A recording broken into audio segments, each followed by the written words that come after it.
Hello, I'm Jack. And I'm Martin. And we are the Washboard Resonators. Welcome to our podcast, the Washboard Resonators present conversations from behind the red curtain on vintage music and stories from the entertainment industry.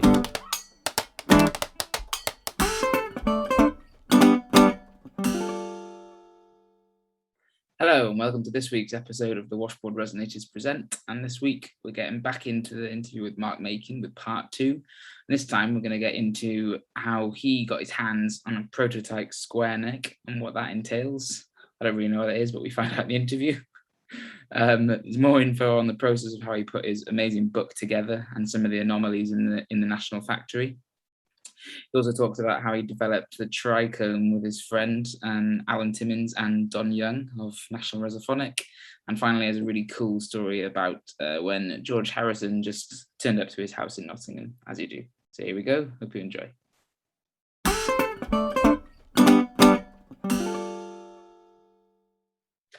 So tell us, Mark, about the Resonators and the collections, because how many have you owned? I've owned probably 60, 70 vintage ones, many more instruments than that. I mean, of course, yeah. Electrics and Stellars and, 12 strings and all sorts of things. At the peak of your mania, how many Resonators did you have in the house, do you think? It's never got beyond about 30, 35 in total at any one time. And then oh, that's okay. 40 would be ridiculous. So I know, you've had 60, 70 old Resonators. So just give us a little rundown of some of the ones. Like, what about that one that turned up? Was it one of the very first ever made? Tell us about that one. I had an office in town when I was working in my early days as a freelance designer. I had a city centre address. And I had a friend called Brian, who was a friend on the telephone more than anywhere else. He sort of, I forget even how the connection happened, but he knew I collected Nationals and what have you. He was a hobbyist guitar collector, and he was very eclectic. He would have anything from sort of Fenders through Gretches, through Nationals, through anything that he took a fancy to. He rang me up one day. I was sitting in the office. He said, "I've got a Style 2 square neck trichome you might be interested in." I said, "Oh, well, thanks for thinking of me, Brian, but I've got 2 already. Don't really need what is it?" He said, "Well, it's a very early one." I said, "Yeah, but I said I've got a 28 and a 29. I said, I don't really need one." And I spent, I don't know how long, attempting to put him off. The end of the conversation was, "Well, anyway, okay, even if you don't want it, never mind. I've got to go through Nottingham in the next day or so. I'll come via your office. I'll drop in for a coffee and you can at least have a look with it, and I'll go on to this business meeting in Newark." So I said, "Fine, nice to see you, Brian." Anyway, he turns up. I said, "Hello, Brian." He walks in carrying the guitar case. I'm in the kitchen attempting to make a cup of tea. As I come in, he's opening the case. I'm holding 2 cups in both hands. And as he opens the case, I take one look at this thing. I can feel the cups jingling like this. I couldn't believe what I was looking at. And in there is a square neck trichome with the 7 diamond holes around the edges and the separate strips, all of which is telling me this is one of the first 20 or 30 handmade prototypes made by Vera and John on the bench in early 27, something like that. And all I could think to say was, "Oh, that's nice, Brian." To which I said, "Well, go on, you've twisted my arm, I'll take it." And I think I paid him something like 300 quid for it, something like that. Did he know what he had? No, he knew it was an early trichome, but he didn't know it was an early trichome. He didn't know that. And I just had to go home. I couldn't do anything else but sit staring at this thing standing against the wall. Before they kind of got investment and tooling and a proper workshop, they were literally almost like panel beating these things by hand, weren't they? And it's that stage. So by this point, did you know that was the situation with this? Did you know that it was one of those absolutely? Well, yes. Again, it's all the information. It grows steadily over the years. We knew prototypes existed, and we knew that they had the key element was this extra 7 diamond holes that had been punched in the body top round the edge. They only ran on those first 20 or 30 instruments, and then they realised it was an unnecessary amount of work, so they cancelled it. So it's even from across the road, you can tell it's a 1927 instrument just by that one detail alone. As we got into it and it evolved over the years, what we did start to realize was that of those 20 or 30, not one of them's the same. They were trying literally everything. They make one, they then modify it for the next one. So 102 looks a particular way. 103 is the same, but they've changed it. They've done something else. They've moved the grills, or they've moved the mesh, or they've done something else. So those very first 20 or 30 are really a book in themselves. The learning curve that the two brothers went through on the bench trying to work out exactly how to do stuff is really fascinating. And over time, of course, I've spent many hours talking with Mark Schoenberger of the California luthier about some of these works. And some of the things that you learn when you see these different things are such telling little details. For instance, in the sound well where the cones sit, there's normally a screw right in the center of the wood well, which sort of anchors things down basically to the perch pole that goes underneath it. On one or two of them, they actually drilled it partially and then stopped doing it and then moved it about an inch further along so that it would be hidden by a cone, so that when you looked through the grill, you couldn't immediately see how they'd made it. And it's just telling little details that they obviously must have sat there and thought, if we move this, you won't actually know what we've done. It's just that little bit of secrecy all the time that the brothers constantly went through, you know. And they just make these people come alive when you notice these little details that are different. Did you have much to do with any of the De Pira family? I met Ed De Pira Yeah. the year before he died. That would be 77. I met Gabriella De Pira. And I met Ron Lazar, who was Gabriella's son. He was the general manager of OMI at the time when I visited the Huntingdon Beach factory in 77. Mm-hmm. Rudy was still alive. I think he died that same year when I visited, but he wasn't in the works at the time. And subsequently, of course, since I've done a lot of work on the book, I've been in communication with John and Margaret, John De Pira Jr. And his wife Margaret, who we met. John did a lot of travelling over here, and we spent an evening or so at Michael's house, basically. His daughter Anne, I periodically speak to on the various websites and things. I did communicate briefly with Ed Jr., Emil Jr. Yeah. He was thrilled to bits with the book. I was a bit scared actually, because he was one of the few people that actually occurs in the book that I wrote about. So I was anxious when I spoke to him to realise that I'd got it right, if you know what I mean. It's always a bit difficult talking to somebody that you've just written about in a book. But he was thrilled to bits with it, you know. And what I found interesting was a lot of John, for instance, John Jr., didn't realise a lot of the story himself, which I was quite surprised about. And in fact, he spoke to me about how he was fascinated reading the book to learn that what he called the electric De Piras were doing. And what he meant by that was that his family, which was John De Pira, Rudy De Pira, they were the California, Oregon-based part of the family, who were the acoustic De Piras. I think he would understand them as. And he never understood what his city-dwelling brothers like Robert and Louis were doing in Chicago with this Valco company. And for most of his life, he didn't really realize what that part of the company were making. So until my book came out, they really didn't know about Supros and all that sort of stuff, which I found quite surprisingly how separate they actually were, you know. It's such an interesting timeline that you're describing, because what we're hearing here is that, like, you know, you saw a picture of Blind Boy Full holding a resonator, and then you found one in a junk shop and came, you know, brought it back on a brick lorry.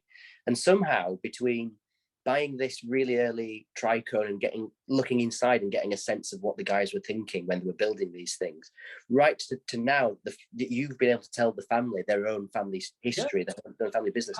It's bizarre to think that we're going back to 1927, nearly 100 years, and you span the history and you're so connected to it in so many ways. You know, it's amazing to think, really. What I find difficult is looking back over it, because a lot of time's gone by. I mean, I try and explain to people that it took me 6 years to write the book, but it took 30-something years to soak myself in it to a sufficient level where I thought I had enough information, enough bits of paper, enough photocopies, enough digital download photographs that I'd scrabbled around and copied from eBay just to build up this massive file of pictures and details. That's really what you need before you can even start the book. So it's like it's something I've been doing on and off since I was 18. An interesting point there, an interesting deviation from that is, that's the interesting way that you actually start writing this, because you've got to remember, I'm not an author. I hadn't really got a clue what I was doing when I wrote this book. I just thought, well, how difficult can it be? I spend my life writing and putting together 4-page, 16-page brochures for companies, glossy car brochures, that type of thing. How difficult can it be to make a book out of it? Surely it's the same thing stitched together, lots of different pieces.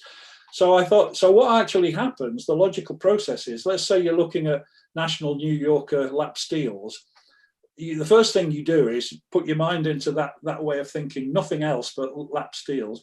You trawl through every file that you've got, you find every picture that you can possibly get of lap steels, New Yorkers, and you lay them all out and you start saying, right, now why is that one different to that one? Why is this one? And then ultimately it suddenly dawns on you that there are 14 different types of national. They all look like black and white National New Yorker lap steels, but they're all different. So then you've got to try and work out how to put them in order. Yeah. So you need extra information. So you need the catalogues, which is what I'm talking about. You need acres of national catalogues so that you can say, that one is a 1935 one because it occurs in that catalogue, etc. So now you can put them in order. Okay. Then you have to be sure that you've got, have I got all of them in actual fact? So you need other information. So I tended to rely on things like Groen's Vintage Guitar Book, which is it's a pretty dry publication, really, because it's just words. And one of the things about guitars is they're not words, they're pictorial, So to try and describe a guitar in words doesn't really give you much of a view of what it looks like unless you've got some really clever vision. But what it does do, it gives you lists, and it documents what they have found of the actual thing. So I would then start, a bit like a train spotter, I'd start crossing them off and then say, right, well, that one's that one. I've dealt with that one. That's the 1938, now the 1939. Is there anything in between? And slowly you just start organizing stuff until it's in a sequence that you can actually start saying, here's the beginning, here's the end of it. What you're saying is that one lap steel model, there's 14 variants. So to make sense of that one model, which is probably 1 or 2 pages in the book, it could be a month worth of work and research and ringing people and asking for photographs and looking for information, just so you can then put it in sequence and tell people the story. You're constantly cross-referring things in case you've made a mistake I know now, for instance, bear in mind this is solely my work and I have to take the responsibility for any accuracy in it. I can't be 100% sure when I put down this is, and there are people out there who have opinions, and those opinions are just as valid as mine. There are people who are specialists in early electric guitars, for instance, which I wouldn't claim to be. And quite often I might be at a divergence with them, where I think a lap steel might be the beginning of 1936, and they think it might be as early as August 35. But within a ballpark, it's good enough for jazz, as they say, to start with, because we don't actually have the definitive thing. There aren't documents that will say this. Every once in a while, you see, a really important instrument. In fact, one cropped up only the other week. There's an interesting one on eBay. A dobro turns up, interestingly engraved, handmade. But what is the most important thing about it is when you take one of the screens out, inside it says handmade by Dr. Rudolf de Pera, October 1968. Well, I mean, that's pure gold, because you can't argue with it. If your facts don't look right and the instrument doesn't look right, that's your problem. You've got to work around it, because that's what it says. And I would trust Rudy's signature on it. I think what I'm sort of hearing here is that all those kind of fans of whether it's Hawaiian music or country blues and Delta blues, you know, the resonator guitar is inextricably linked with that kind of music. So for all of us that love that genre, that world, to be able to pick up a book which has all this information sequentially put in it, there's nobody else in the world that could have done this, because in order to show the variants, somebody needed to produce graphics, because there just aren't photographs of a high enough quality of everything that have been photographed in one place at the right time. So we needed a graphic designer, you know, who could play well enough to understand how the instruments work and how the instruments sound, which you have done. You've toured Europe, as you said, with some of the greatest players of these things. Also somebody who had a mindset that loves detail and facts and figures and can hunt the stuff down. I don't think there's any person in the world that could have done this and put all this together. And there's only you, by the sound of it, that has the entire skill set to do it.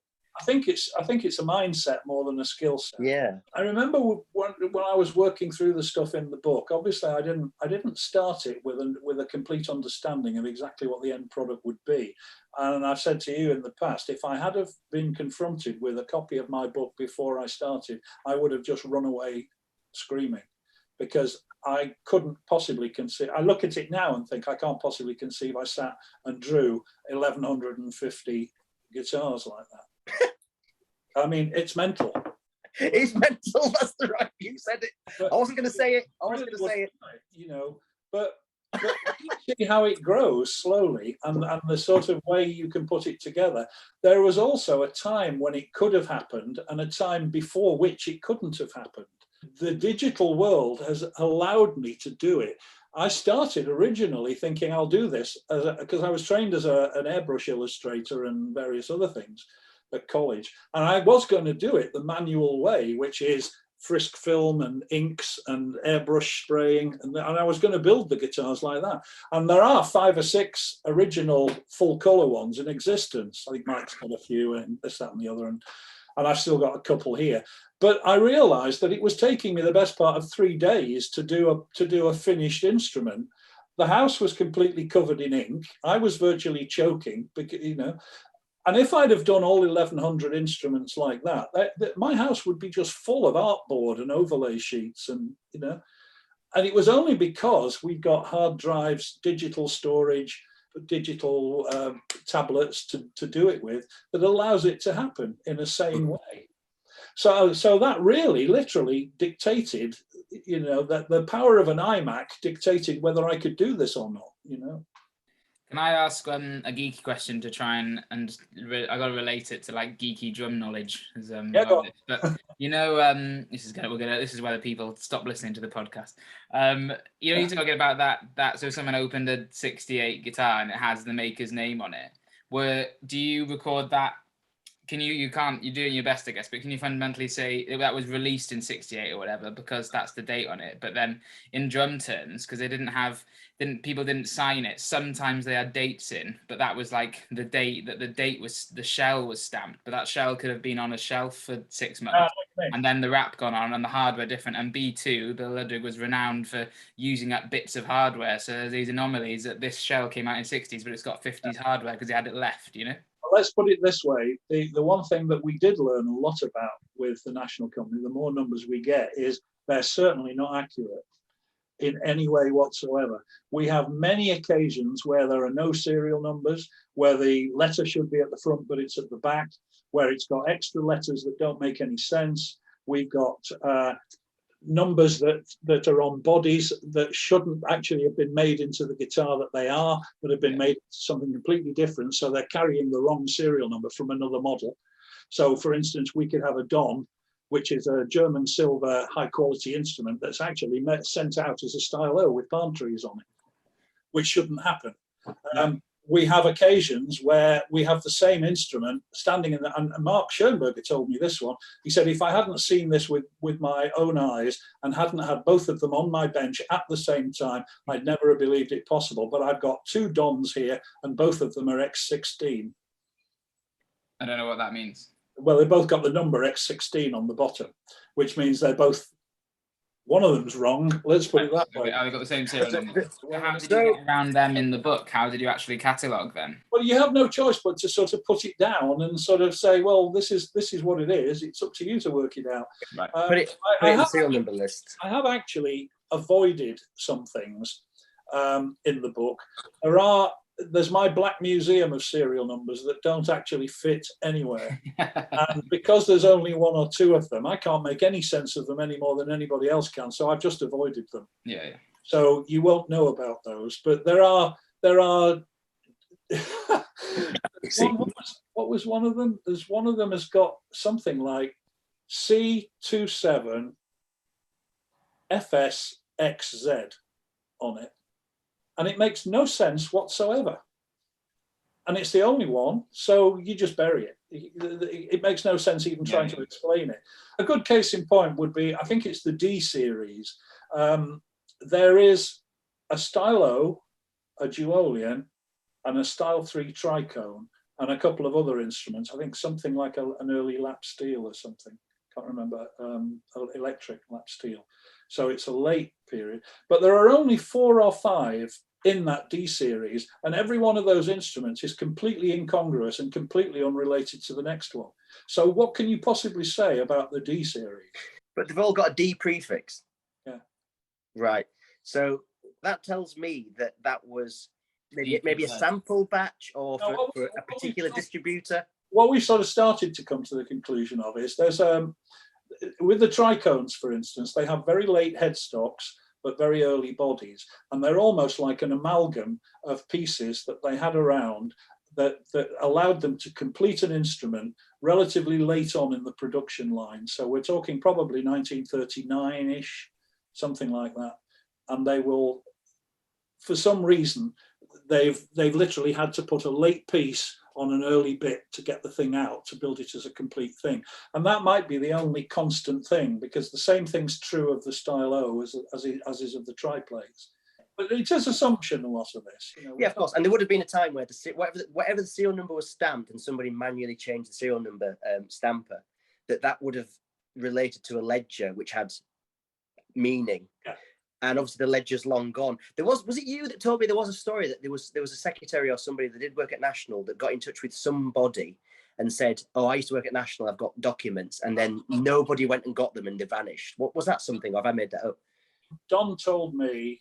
Don Young of National Resophonic. Yeah, he was the CEO at National Resophonic, the owner basically at the time. Don told me that he remembers this woman. She lived in Bakersfield, I can remember that much, which of course is mid-California, central California town. And she had apparently been one of the secretaries or one of the assistants in the Chicago factory in the late 30s. And she is supposed to have had a lot of the documents that pertain to what models were issued, what numbers they were issued with, whether there were custom patterns and engravings, how they were done, who they were shipped to, who the first owners were, etc., etc. And yeah, it's under the stairs, isn't it? So whatever happened to that, it's gone, we think. But I mean, could you imagine that might have saved you 2 or 3 hours a day for 2 years, those documents? Anything that would have been real and came from the company would have been of immense value. Yeah, it would. So look, we've got a few things to sort of tidy up as we kind of move forward. So what I do know, you mentioned Don Young. So for people that are kind of following this, so we really are down the very thin end of the nerdiest resonator guitar information here. Don Young worked for the Dobro company that was owned by Gibson. He worked for OMI and became OMI, and working with some of the original brothers, and he was struggling to make instruments of the quality he wanted. So from what I understand, he then set up to start making his own Resonator guitars, which is now the company we know as National Resophonic, not to be confused with the original National Company, as a lot of people do. So you knew Don Young and you advised him a lot. And I believe that when they started making tricones, like you were sort of part of that, and your friend Allan Timmins was part of that. So tell us about Don Young, tell us about talking to Don Young, and tell us about how you helped him and also how like the tricone came about. Well, Allan Timmins mentioned he was the guy who plated my first National, if you like. Yeah. He was an engineer, basically. He was as fascinated by these things as I was, but in a completely different way. I remember him coming around one day and he said, I think I can make one of those. This would be 1986, something like that. And I said, well, that looks a tall order to me. What do you think? And he said, well, looking at it, he said, it's all pretty much flat plate. There's no doming, or not like a domed cover plate on a single cone. It's all pretty much flat. He said, I think the most complicated bit making by hand is probably that T-bridge hand strap that goes over the T-bridge.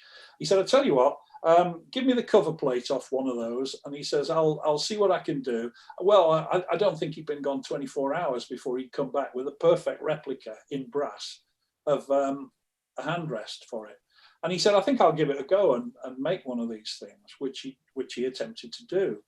And this would be through 1987-ish. Now, this was the time we were initially talking with Bob Brosman for the first time. I was having these phone calls I was trying to record just to remember everything he'd said. And we were playing, as we discussed earlier, with our National Gallery band. And I think it was Mike Cooper who decided that Bob Brosman ought to come and play in Britain. We needed to find out what this guy was about, you see. So setting up concerts and things for him would be a good opportunity to get him over.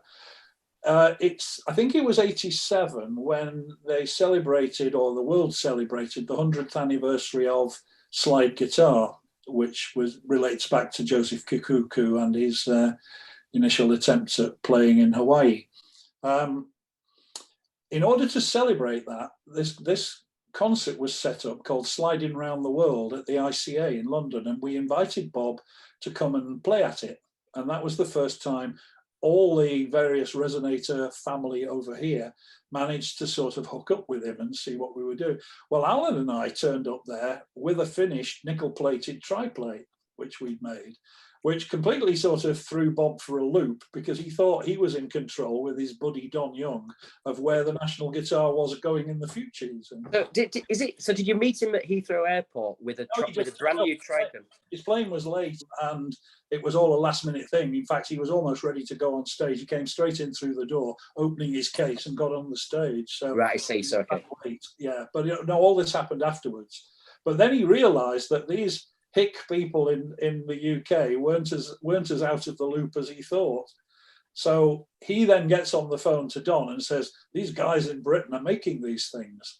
Little did he know that we were very much a cottage industry, but he went back and told Don, and Don then started to pull the whole tricone production thing forward. I don't think they expected to be making them under pressure from somebody else doing it, you see. But so because Allan was obviously a genius kind of engineer guy, he just reverse engineered his own tricone. Have you got it to hand or not? Because I know you've got two that Allan made, haven't you? You've got the original metal one that you're talking about. Have you got it? Yeah. So again, for YouTube, you'll see this. So what we're looking at now is a handmade tricone by Mark's friend Allan in, was it 87 you said? 87 this goes back to. Well, this predates even the next one to come out, even before NRP, were the Continental ones in Europe that were made out of Munich in southern Germany and Czechoslovakia, I think they were, weren't they? Yeah. But they were 89, so this is a year or so earlier than that. So it's interesting. So you've got sort of three separate things here. You've got you and Allan, obviously very enthusiastic. You've got Don and Bob over in America. Then you've got the guys at Continental in Germany and Czechoslovakia, all trying to reproduce these things. Because I guess at the time, there's a lot of interest. This is post Mark Knopfler, post Brothers in Arms. People are interested in shiny guitars, and you can only buy old ones. So people are trying to make new ones. That's exactly what happened.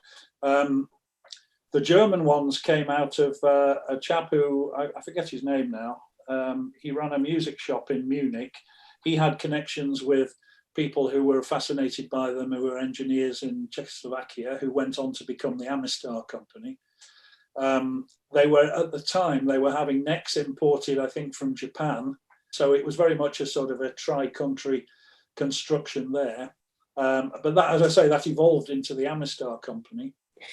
Allan and I were sort of getting into it. We had no real intention of making vast amounts of them, although Allan did go on to make probably a dozen, 15 instruments, something like that. I mean, he moved, I'll show you just one other thing actually, but by the time Allan had finished, Allan sadly died many years ago now, but he did go on to move. He was never one to stay with the same thing for long.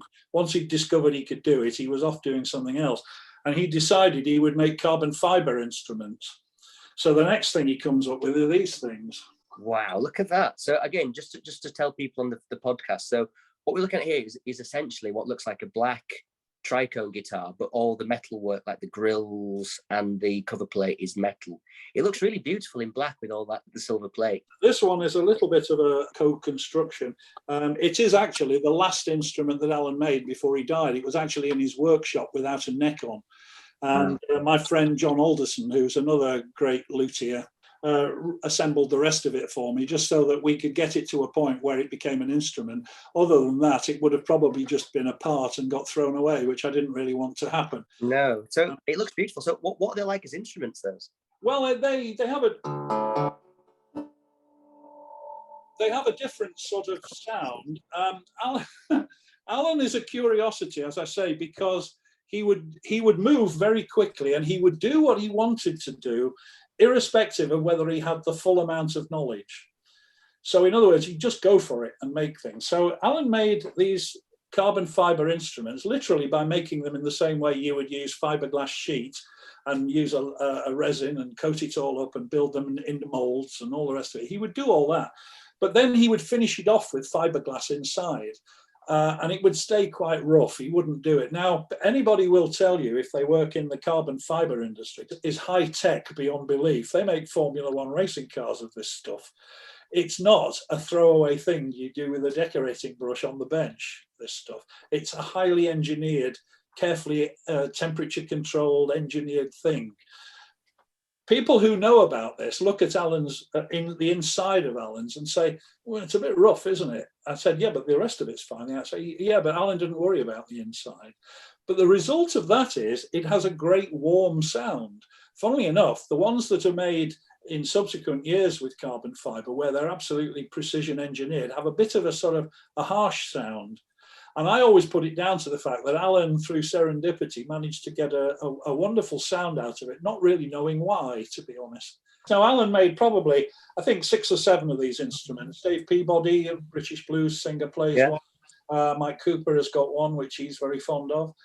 He made some mandolins, he made some ukuleles, carbon fiber ones, metal ones. So all in all, probably 15, 20 instruments, not enough to say it's he's one of the great luthiers, but enough to set the cat among the pigeons at a very early date as well, compared to other people. This is what I was going to say. So I think we're getting towards the end now. And I think it's interesting that there's this time, it's the late 1980s, where these people are trying to set these, people are trying to remanufacture these instruments. There's enough of an interest in a groundswell. So tell us about your relationship with Don Young and the early days of the National Resophonic Company and how you and Don kind of helped each other. Because it sounds like you did. Don worked with the De Peras. Don knew about these things, so you seem to have a good friendship with him. Yeah. We were all talking together. I mean, I was talking with Bob. I was talking with Don Young, etc., etc. And when Don realised what we were doing, of course, we were all in the loop then about who was doing what first, and send me pictures of what you make, and you show me yours, I'll show you mine. Boing.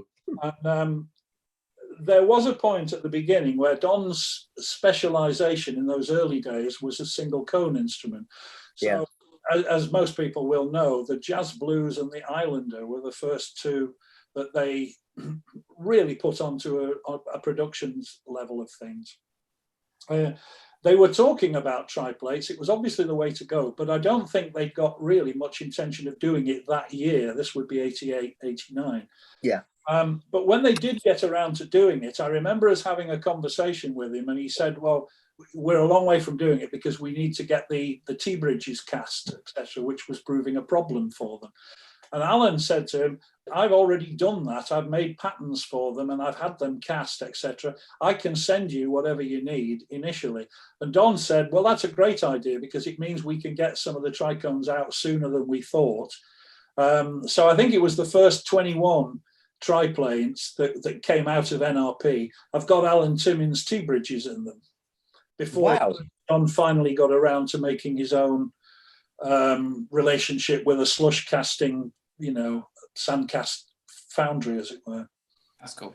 Isn't that interesting? So, I mean, those very early days of National Resophonic, there's you and Allan and just this really small world helping each other out, which I find fascinating. So we're moving through to the 90s. Now, I know that when did you play your last gig? Was it about 96? 96 was the last gig you played. Was it, what year was it? Was it 94 that George Harrison turned up at the house? Tell us that story. Well, it's down to Allan again. Oh, okay, good. Good old Allan, eh? Allan decided, because Allan was just in his own little world with his fiberglass guitars and his triplate T-bridges and what have you. He rang up George Harrison, like you do. He just decided it was time to ring him up and sort of, I don't even know why. I think it was really just a bit of self-publicity, just to say, I don't know if you know, we make these things. He'd seen George Harrison with a ukulele. See, that's a Resonator ukulele. And I think what surprised him was that when he rang up, he got straight through. When I come into the scheme of this, Allan's already made this arrangement for George to come and see him with some ukuleles that need repair. The next thing I hear about it is I get a phone call, this would be June of 94, from a guy called Allan Rogan, who actually turns out to be George Harrison's guitar technician, and says, is it okay if George and I come round? Well, I mean, when somebody says, is it okay if a Beatle comes round, you sort of start to get suspicious as to the truth of it, Sure enough, an hour or so later, a black Porsche turns up outside and out they get, just George and Allan Rogan. Didn't George have his own ukulele guy? No, apparently not. And of course, Allan was here and he said, when we all got into this conversation, I looked at the back of he had 4 ukuleles with him. 2 of them were as a small body Triolean uke, which had been replated. The paint had been stripped off and it had been plated, nickel plated. He had a long body original style 1 ukulele in really nice condition. And he had 2 small Regal and Dobro ukes, the little wooden ones with the small Dobro cover plates on them. Okay, so he came in, he got out of the car and he was carrying all 4 of them, 2 in each hand, without cases, just walked in and threw them on the sofa. Just literally threw them on the sofa. And this is the house that you're in now? Yeah, he just literally threw them on the sofa. And I sort of looked at these things, and one of them, the small Triolean uke, had got on the back of it, if you turned it over, it looked as if somebody had got a center punch, like you would use to, bang into metal, and bang about 10 dents into the back of it. And I said, how did you do this? And he sort of went all sort of sheepish and apologetic and said, well, I had this party at Friar Park at his house, and he got a lot of his friends round there. And he started talking as if you didn't know who these people were. So he said, well, I have this friend called Jim Capaldi. You weren't supposed to know that he was the drummer of Traffic. That was just a friend of his. And I have another friend called Joe Brown. And he'd go through all these people who were around at the house, you see. And he said, I went to make a coffee and I could hear them playing in the other room. And he said, I thought Jim had got a nice drum sound. When I went in there, he was banging hell out of the back of this ukulele with drumsticks, you see. Bloody drums. Yeah. And he'd taken Allan at his words and thought, well, I'll give Allan these instruments and he could do the repairs for me, you see. That's how he turned up and why he turned up. Never expecting anything like that to happen. But yeah, no, he was very full of his George Formby, very full of his ukulele history. That was really what mattered to him when he came. And we sat talking about you know, where would you get nationals and all the rest of it, and who to trust and who you don't trust, and where you can get things. That's cool. How long did George spend at the house then? Well, he turned up just after lunch, and he was still there at 7. You know, one of those situations where you're trying to say we're going now, and you get as far as the hall, and then off you go again, and then you get as far as the front door, and you get as far as the garden gate. You know, we must have spent an hour by the garden gate, and he was. There were 2 or 3 people who would wander past and sort of look with that sort of, I know what I'm looking at, but I don't really believe it, because yeah. turn up in the east suburbs of Nottingham, you know. I mean, I remember you telling me once you're in your guitar room and you were just like upstairs, and at one point did you say you were playing some Beatles songs with him or something? Yeah, that's the one thing I'll just remember. I remember attempting a little bit of Taxman with him, and Here Comes the Sun. I mean, how cool is that? You know, It's the coolest thing ever. The one thing I remember, putting that a bit into context, he'd just come from the video studios where they were doing all the edits on that, you know, that mega series that came out called The Beatles Anthology. And I think it amounted to about 12 hours of video that was projected on the BBC. Big major epic. It was the Beatles talking about the Beatles. He'd just gone through all that editing, and I remember him saying to me, it's the first time he'd actually looked at all that old footage of getting on and off aircraft in Germany and Japan and things, and it felt like he was watching a story that involved somebody else. It didn't actually feel like him in it. He didn't immediately go, oh, I remember that, oh, I this, that, and it felt like a story he was watching for the first time. And he did say to me, he said, George Harrison Beatle was a shirt I once wore. But wow. I thought it was quite telling. Yeah. Did you have like a Beatles ticket on the wall or something, or have I ever made that? Yeah, I don't even know if it was an original ticket, but I had a Shea Stadium ticket in a little frame on the wall, and he just wandered over to it and said, I was there, you know. So the book came out in 2013, didn't it? Yes.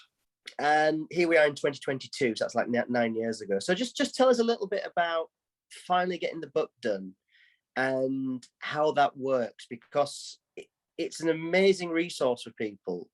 The advantage of doing it in print, of course, is that that it's a real book and people can carry it around. It actually had more put in it than I really wanted to, but in conversation with quite a few people who helped me, particularly in the States and various places, I remember having a conversation about amplifiers, and I wasn't going to put amplifiers in it at all, because I was interested in what I was interested in.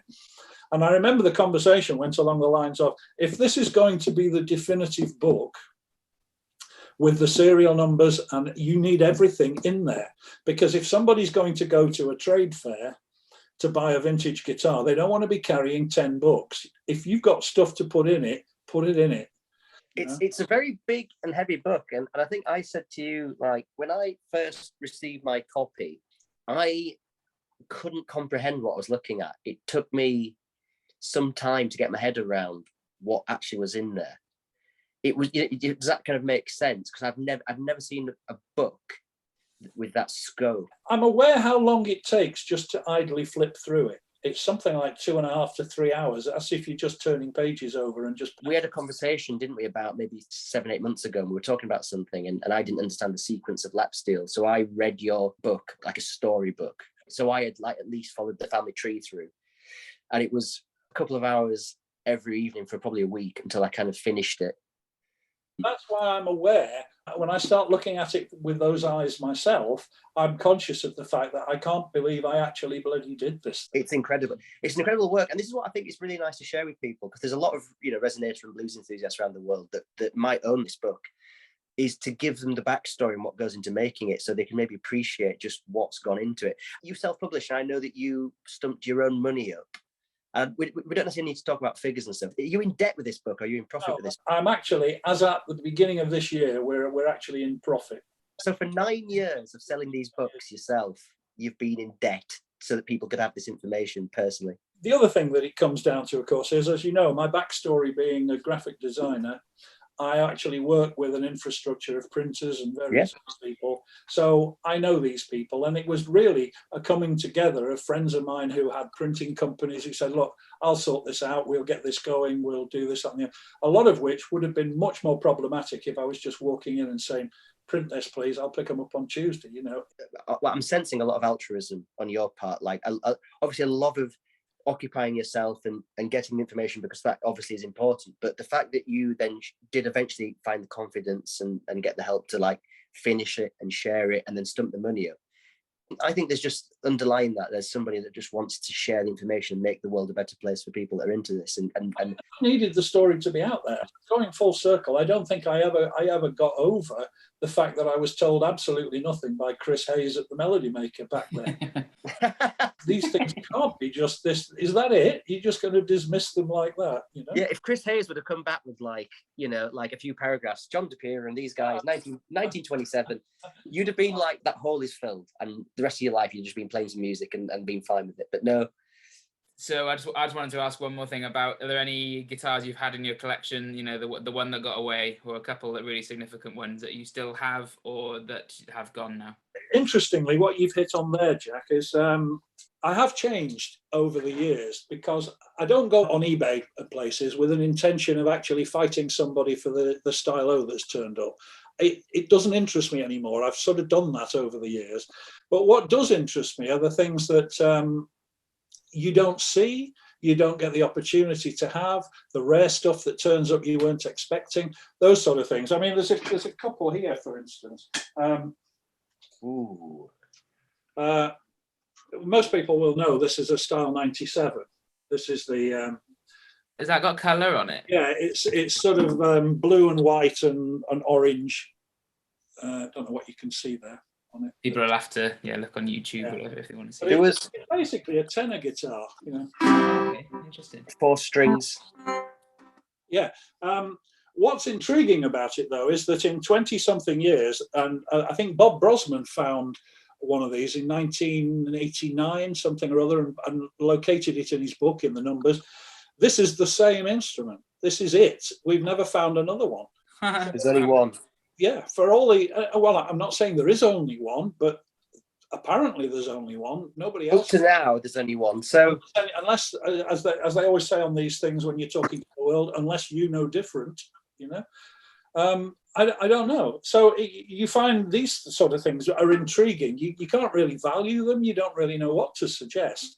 There is the famous guitar. They're rare in themselves. The mandolin is even rarer. This is it. This is the only one. Holy Grail, is it? So, well, is it a Holy Grail? I mean... Well, is it your Holy Grail? Yeah, it's interesting. Let's put it that way. You only find, you know, when somebody's got a massive interest in something and the whole world wants one and there's only one, then it's valuable.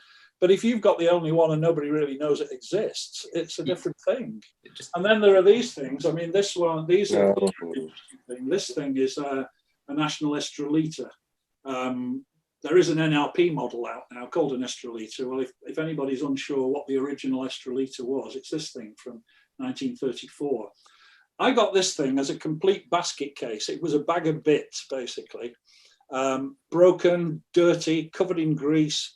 And what I did know about it was how rare it was in terms of its place in the national scheme of things. It looks like most people would regard this as a National Trojan, which is the standard wood body that most people have probably seen. But this one is a bigger body. It's a much deeper body, auditorium orchestra size.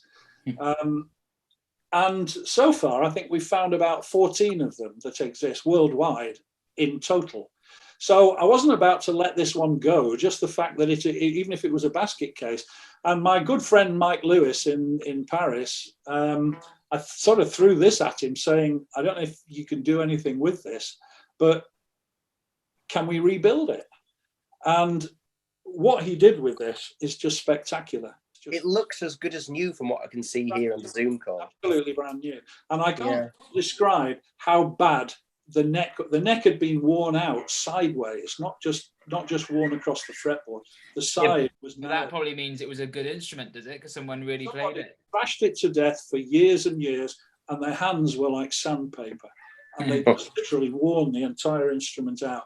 Well, Mike went that extra, 9 yards to put pieces down the side. The whole thing was reshaped. He's just done the most spectacular piece of luterie I've ever seen, to be honest. Amazing. And so I'm fascinated and I have to say intrigued by the possibility of what you can save. I mean, I know it's probably not original in most people's eyes, but when you've got something that it's either a question of throwing it in the bin or turning it into this, I know what I'd rather do with it. It's a beautiful restoration job on that. In that case, It is. And if it's 1 of 14, then you've preserved history there. Yeah, I mean, I have said to people, some people have said, was it worth restoring something like an old Trojan? Was it worth going to that level with it? And I've said, if it was an old Trojan, I'd probably take it to the bin with you, because the world doesn't need Trojans. There are thousands. Hey, I like mine. Well, you know what I mean? But there are thousands of them. It's not as if it won't be the end of the world if you lose your Trojan, because there's another one out there. Have we got any more show and tell? Because this is really interesting, even for me. The only other one I was going to say was the one that subsequently, once I realised what Mike would do with that, we found this fella. Oh, right. For people on the podcast, what you can't see is that Mark has just picked up a resonator guitar that is about as big as he is. It's a massive instrument. What's that?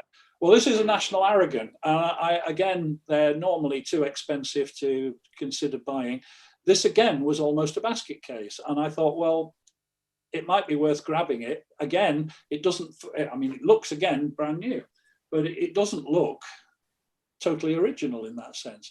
Although I have to say, even though this was damaged and looked a real mess when it was acquired, the damage was totally cosmetic. It had been kept in a sort of desert area for most of its life. And all that had happened was the thing had desiccated. The paint had just flaked. Everything was, I mean, normally if you'd kept a guitar like that in Britain, so much damp would have got into it. The thing would have distorted, it would have delaminated and everything, and it wouldn't have been worth messing with. But this was in perfect condition. It's just that its paint had just dried and flaked off it, basically. So this was little more than a paint restoration more than anything else. But again, it was Mike Lewis, who just has a skill beyond comprehension when you see these things. I think it's widely regarded that Mike Lewis, him and Mark Schoenberger are really the top of the heap in terms of world resonator work. You need that back experience that goes back over many decades. Yeah. There's no substitution for it. You can't just take even if you've got a good luthier, you can't take a guitar from a completely different understanding, and the way the things are put together is completely different to a standard flat top acoustic. So even if I knew a good luthier, I wouldn't go to them. Yeah, I was going to say resonators really should be handled by people that understand resonators. So obviously those two people we mentioned are very important, but obviously Steve Evans and Dave King are others, of course, and John Alderson, as you mentioned, and they are really the people that understand these things. So there we go then. We've got to the end there. Thank you so much for your time and sharing that. You're very welcome. What else can I say? I think this has been a very guitar geeky heavy one with it, but I think it'll be good for all the people who've read your book, Mark, and all the people on these forums that I know exist. I think it'd be good to get a bit of backstory to all that. So I'll get a geeky drum dealer on soon, and we'll pay you back, Martin. Yeah, we'll even it up. Yeah, this is definitely guitar heavy, but I think the resonator guitar is a very iconic part of guitar history, and they are beautiful instruments. And Mark is the man who's told the story best, and is the guy. And I think to actually get the backstory to how that came about is really interesting. I find it fascinating, and I hope other people do. Yeah, they don't just fall off another planet, these books, do they? They do. They don't. There you go then. Well, thanks so much then, Mark. Yeah, we'll catch you again at some point, I'm sure. Yeah. So there we go. That was Mark Makin. Jack, that was a lot of resonator information. Did that make any sense to you? What did you make of all that? It was a bit over my head, a lot of that, to be honest. I think this will be very useful for people who are interested in resonators and guitars in general. It's a very guitar heavy, this one. But I really enjoyed just him as a person, and that how studious he was in cataloguing that. I don't know, I just haven't met a lot of people like that, really. I don't think there are a lot of people like that. So as you kind of summed up in the episode, I think it's like he was very fitting to do it. He's a bit of a sort of Renaissance man and a bit of a sort of savant almost. And I think there's so many other parts of his life that we didn't go into, in which he's also an expert in. So I think, and you know, one of the things we didn't really talk about, he talked about playing a bit and playing with people. He is regarded by the great sort of blues players as being one of the great blues players, and you'd never know it talking to him. It took me, you know, months of knowing him and speaking to him on the phone about Resonator history before that even cropped up as a conversation that he did do some playing. And I think that's really telling of him as a person. So I hope, you know, we got to share some interesting stuff there for you know, people that are interested in Resonator guitars, you know, and how we now know the history and things. On that subject, I mean, I've held up the book a few times on this podcast and stuff. So if people want to get a copy of it, they can go to the Mark Makin website, just Google Mark Makin, and you can buy a copy and get it sent around the world wherever you are. Makin, yeah? Mark with a K and Makin. That's right, Mark Makin. And it's... the book is called Palm Tree, Senoritas and Rocket Ships. And it's a big book. It's a substantial book. It's quite an expensive book. But what I'd say is, you know, it is worth every penny. You have to see it to believe it. And there's many hours of interest and information, because you get every catalogue that's ever produced, and every page of it is in there somewhere. There's like little bios about all the great kind of players. So it's not just a sequential sense of guitars. It is a whole history of the 1920s, 30s, 40s, 50s and 60s, 70s, 80s. You know, it really however much that cost, that was like 30 odd years of his life gone into doing that. I think it's going to be worth it. It's a good point. And I think one of the things that podcast, I hope people get from that, is that this guy just loves the information and produced this at his own cost, not ever wanting to make a profit from it. Because he wants to share it, and he stumped up his own money to do that. And do you know what? Like, it's worth it. The value for money is that you get this amazing resource that you can just keep going back to for different reasons. You know, you might see a guitar online for sale, and then you can check the age and the time of it through the serial number list, and then 6 months later you could be reading about Son House or, you know, Ed Guinness, so whoever it is that you want to read about. There's information about players in there, or you might want to look at a particular catalogue one day and see what it was like at a particular year. It's all in there, and that guy shared it out of the goodness of his heart. So anyway, it sounds like an advert now. It wasn't meant to be. Yeah, that's that. it. We'll take a commission on that, I reckon. There's no commission. There's no commission. It's I'm just glad to share it, because I just think obviously he wants to share the information, and people should get that. So it's a very long way of saying go and buy his book. Yeah, there you go. Well, thanks for that. Thanks for bringing him in, Martin. That was nice to meet him. And he's somebody I think I admire about as much as it's possible to admire anybody. I really do, and he's you know, I'm really glad to share that. Right. Well, I'll speak to you next week for next week's guest. Yes, man. I look forward to it. Thanks for listening to the Washboard Resonators present. If you've enjoyed this podcast, please subscribe, rate, and leave a comment. And to support our band, please sign up to the mailing list. You'll find the link in the show notes and on the website.